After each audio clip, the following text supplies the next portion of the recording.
three options now going forward. Option one, make a big trade with their boatload of picks. Option number two, do nothing, which is what Mike Dunleavy actually floated. And option number three, rebuild. I am talking trade Draymond. Let's rebuild. Ask Steph, hey, are you cool tanking? Yo, you're going to have a statue outside of Chase Center, but I ain't gonna lie. This year, it's 2026, bro. I want to see some crazy shit in the NBA, bro. When these trades start going crazy, because, like, I know it's not almost, I'm capping, but deadline going to be coming up soon. Not really soon, but soon, that's in a few months and shit. They got to start at least, like, floating some ideas in the air now. You feel me? It's finna start getting crazy. Being a Houston Rockets sound.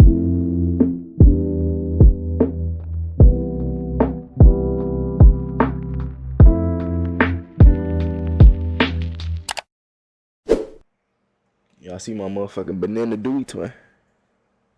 We're gonna go ahead and switch over to the Warriors. Shout out AM Hoot. Shout out my boy Casey. If you in the chat, you know what to do. If you on the YouTube, you know what to do. But if you don't, hit that red button. I actually don't know what color it is, twin. Hit that sub button, though. Change that bitch another color, you feel what I'm saying? While you down there, hit that like button, twin. Today, we got the Warriors might do something crazy. I thought they said it might be something crazy. They might do something crazy.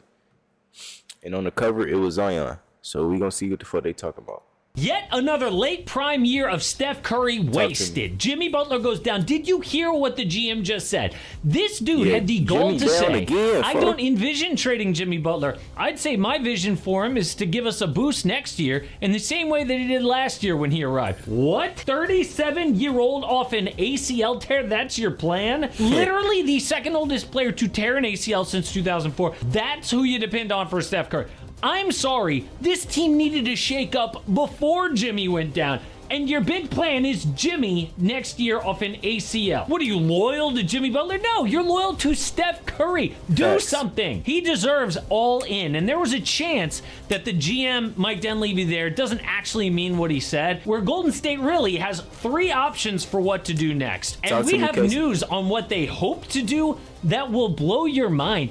If this happens, it will break the internet. But I just went to Thunder at...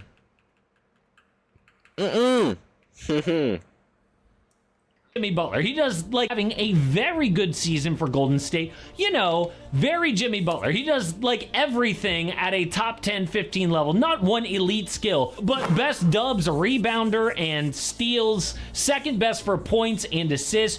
No wonder the first game he was out, they give up 145 to the Raptors in regulation. But 37 years old, he might not have the burst when he comes back. The defense, you have got to do something. Steph out here dropping 38 in a loss. What is the plan?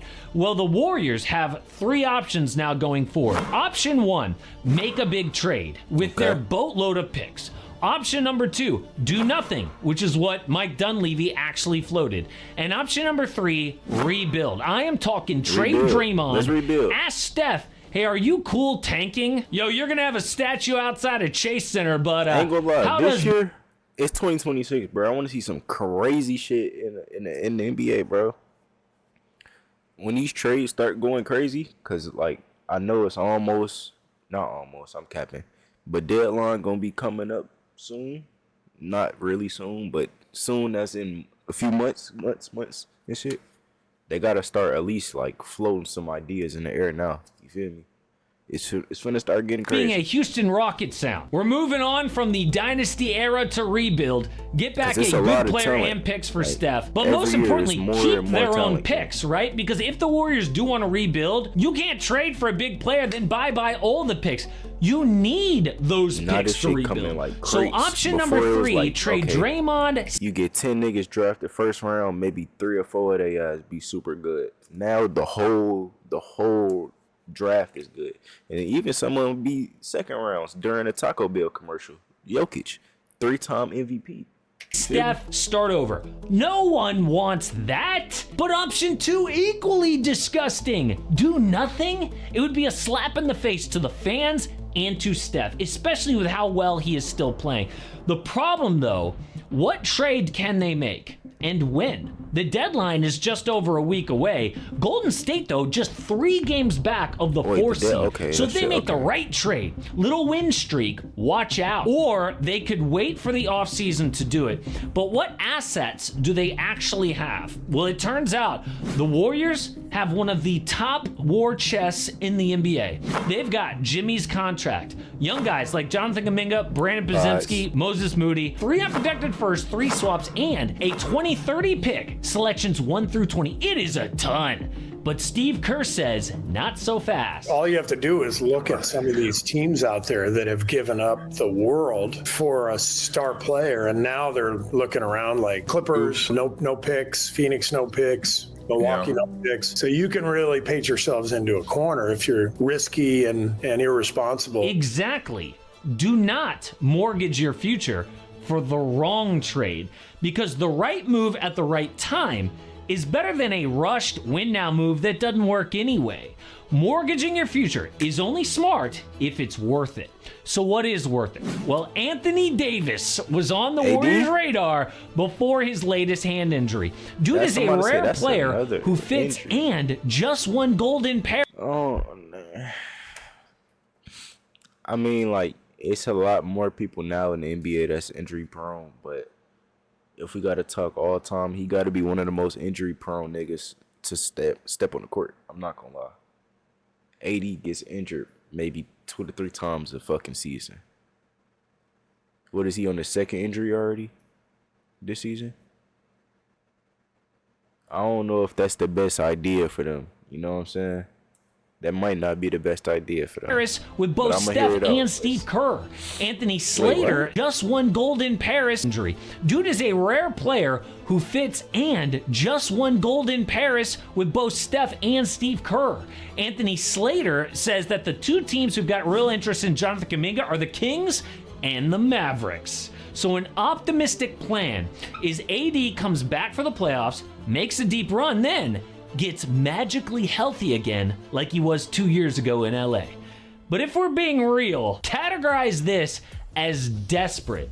If the Warriors want a smart trade, AD is not the play. Facts. Dude looks like he is past the point of being healthy again forever. Yeah. Like for some reason, once he landed in Dallas, the wheels fell off. It has been injury after serious injury. So the trade, hypothetically, would be Warriors get Anthony Davis and Klay Thompson. Mavericks get Jimmy, Kuminga, and that 2030 first. The Nets get D'Lo, Dante Exum, and a first for their trouble for taking these contracts on. But again, if the Warriors aren't into making desperate trades, then they are out on this. But I have also heard Zion Williamson plus Trey Murphy from Tom Habistro. Now, he loves this deal for Golden State, who will get 2 impact players. Zion is a top 10 player when healthy, and while his fit with Draymond... They not giving up Trey Murphy, and I wouldn't give up Trey Murphy either. I'll give Zion up because we got Derek Queen that could come in after bro. Give Zion up for another, you feel me? Nigga coming off the bench or something. I mean, Zion got good pay.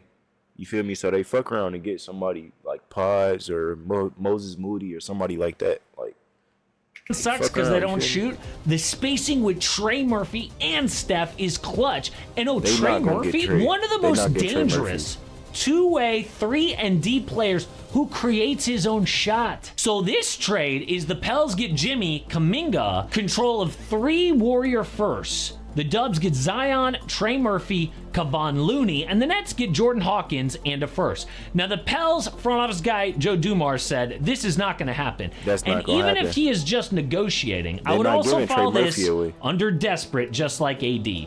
Any team depending on Zion is destined to fail. And if they do burn all these picks in a trade like this, Golden State then takes themselves out of the right move later if that comes along. So what is that move? Well, Jake Fisher just dropped a bomb. This report is so insane, I cannot believe I waited this long to tell you all about it. This is an actual report from a well-connected NBA insider.